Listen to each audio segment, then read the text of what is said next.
Shalom. This week's Torah portion is Parshat Vayetze, beginning in Sefer Bereshit, Genesis chapter 28 and verse 10. As Parshat Vayetze opens, the patriarch Yaakov travels to begin his journey to Padan Aram, to the family of his uncle Lavan, to escape the murderous wrath of his brother Esav, per his mother Rivka's prophetic instructions. But there's another reason for his journey now. Towards the end of last week's Torah portion of Parshat Toldot, Yaakov's father Yitzchak, Isaac, blessed him again and instructed him to travel to Rebekah's family, there to find a wife from the daughters of Lavan, Rebekah's brother. And there's so much happening in our Torah portion of Parshat Vayetze. It begins with a dream. It's really a divinely transcendent experience. And then it proceeds to chronicle what we could refer to as the adventures of Yaakov, adventures that were in reality divine appointments, each event an integral part of his divine mission to establish the nation of Israel, step by step. Love and marriage, entering into an obligation of hard work for his sly father-in-law Lavan, who proves to be a ruthless manipulator who takes advantage of him. Yaakov raises a family that will become the nation of Israel, and ultimately, by the end of our Parsha, he has to flee once again. This time, he has to flee from his father-in-law Lavan. So Yaakov awakens at the beginning of the Parsha and arises early in the morning, following his amazing dream of the ladder that reached into heaven. He consecrates the stone that was under his head as a pillar, and he says it will become a house of God, and he makes a vow to Hashem. And then, in the beginning of chapter 29, he arrives at the well, a well covered over by a large stone, so large that all the shepherds together would have to assemble with their flocks, and together, with teamwork, roll the stone off the mouth of the well, water the flocks, and then put it back. Yaakov speaks with these shepherds and inquires, do they know Lavan? And then Genesis 29 tells us, while he was still speaking with them, Rachel had arrived with her father's flock, for she was a shepherdess.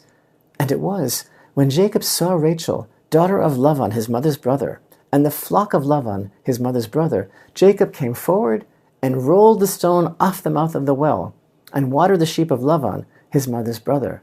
And then Jacob kissed Rachel and raised his voice and wept. Yaakov's behavior must surely have been perplexing in the eyes of the local shepherds, this display of extraordinary strength, rolling off the huge stone covering the water well with the ease, as Rashi says, of someone removing a cork from a bottle. But open up your heart. Let's focus on this one verse that seems so short and simple and straightforward and yet strange. Verse 11 reads, Then Jacob kissed Rachel, and he raised his voice and wept. So everybody knows that the first time that something appears in the Torah, the first time something is mentioned, that's like the root, the source of that concept from which all of its secrets can be learned. And the first time that Torah records a man kissing a woman is here, Yaakov's kiss to Rachel. And the love of Yaakov and Rachel, everybody knows, their story begins at this meeting by the well. It's one of the most highlighted love stories in the Torah. It's a love that survives hardship and Lavan's duplicity and Yaakov's forced marriage to Leah. First, it manifests as a sort of hollow love because Rachel is barren. We learned about that secret last week in Parshat Toldot. But it's a love that survives great tests and many hardships. But open up your heart in the deepest way. Why did Yaakov cry? Okay, let's say that it was love at first sight. Or to express it in even stronger terms, let's say that Yaakov knew that he perceived on a very deep level that she is his soulmate. But does everyone who meets their true love cry? And what did Rachel think of this crying?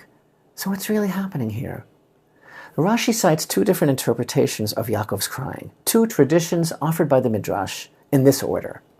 The first explanation is that Yaakov foresaw with prophetic vision that she would not be buried together with him.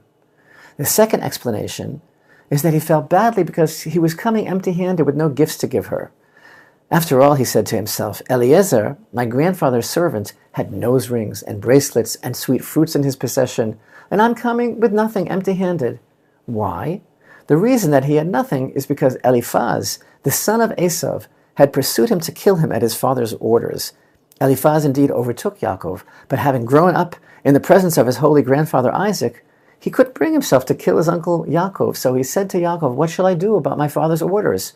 Yaakov told him, you know what? Take everything I have, take all my possessions, because a poor person is considered like someone who is dead. Rashi many times brings a second explanation to offer an alternative interpretation that complements or enhances the first explanation.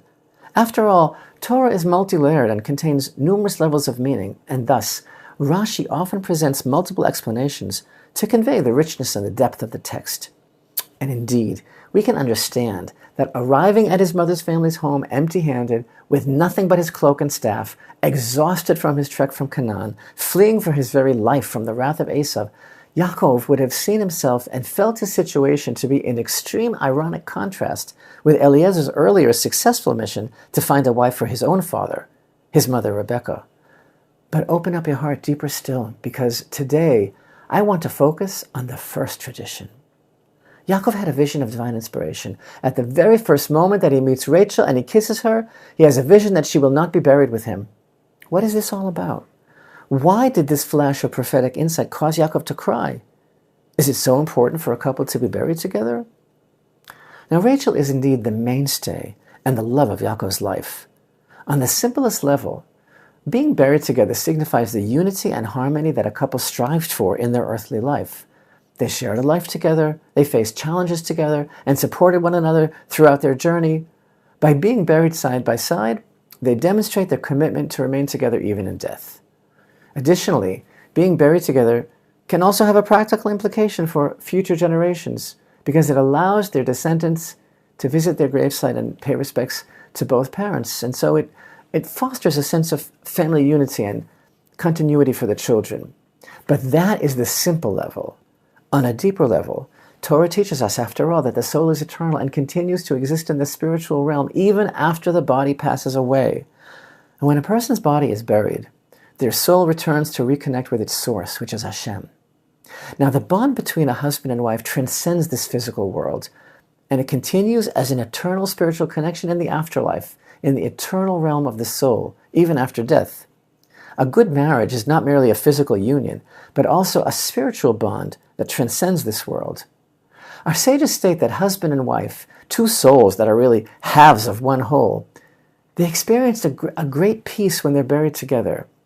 Now, it may not always be possible for a couple to be buried together, such as in a case where one spouse passes away in a different location or some other circumstance or reason prevents it. And even if they are buried in separate places, certainly the spiritual connection between the souls still remains intact. So it's not an absolute requirement in Jewish law, but it is the ideal to be desired to be buried together. In a discussion on our portion, the Zohar, a foundational work of the inner secrets of the Torah, sums it up succinctly in these words: when a husband and wife are buried together, their souls remain united in the Garden of Eden, and they continue to ascend together in the spiritual realms. So Yaakov's crying at his first meeting with Rachel is prescient.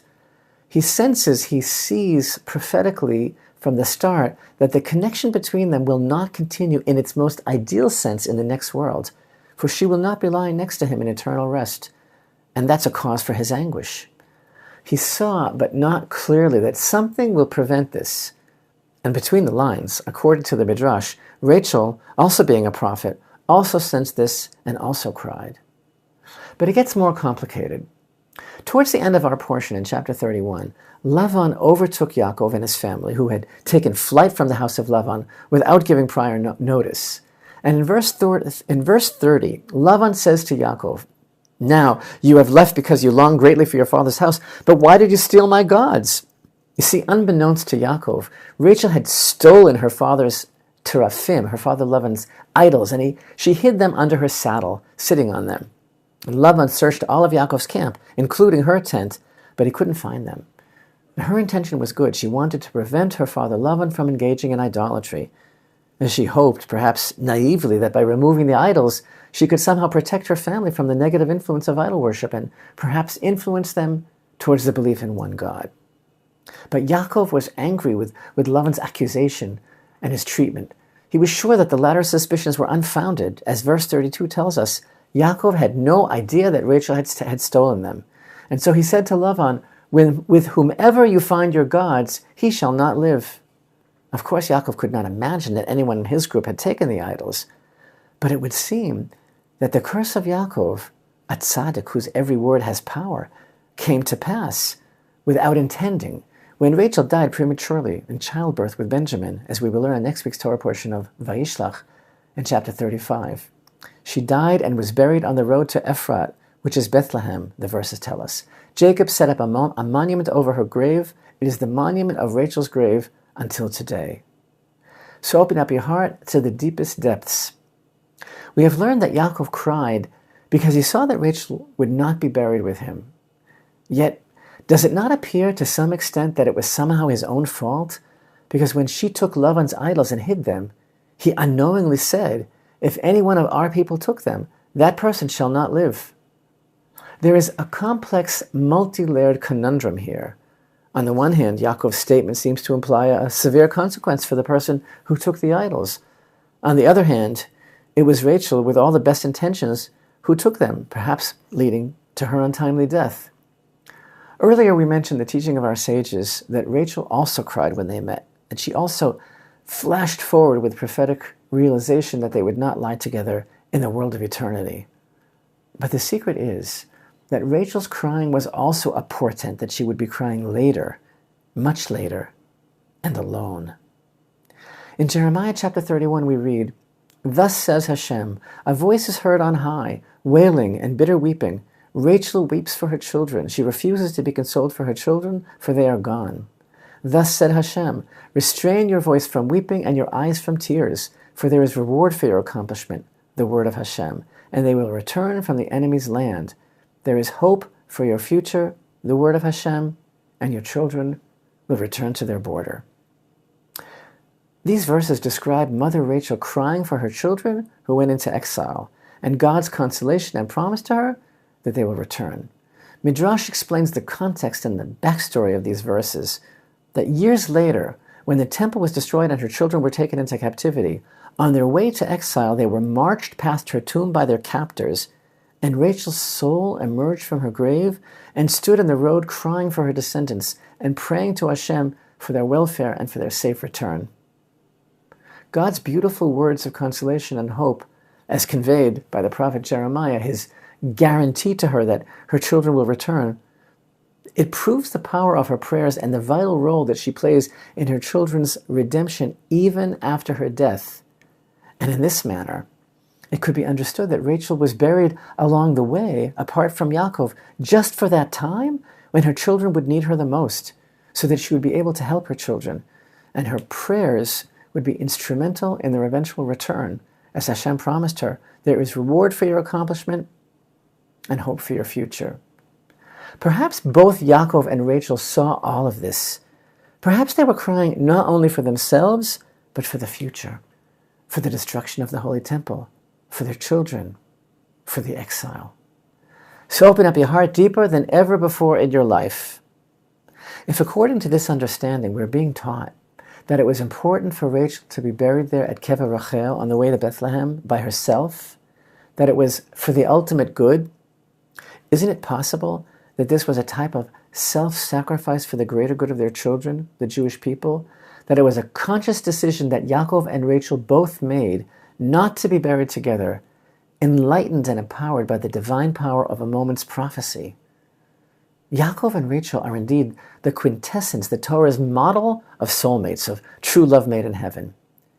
But isn't it possible that one of the many layers that Torah is imparting to us is that true love is not self-serving but selfless, that it sees beyond the here and now and embraces hope for the future, and that it's willing to sacrifice itself for something much greater?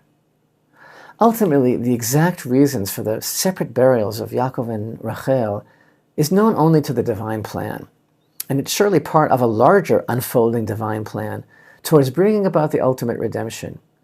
Yet the fact is that Rachel's burial place has become a place of prayer and supplication for the Jewish people during times of distress for many, many centuries already, thus reinforcing the idea that her burial location was chosen for the ultimate good of her children.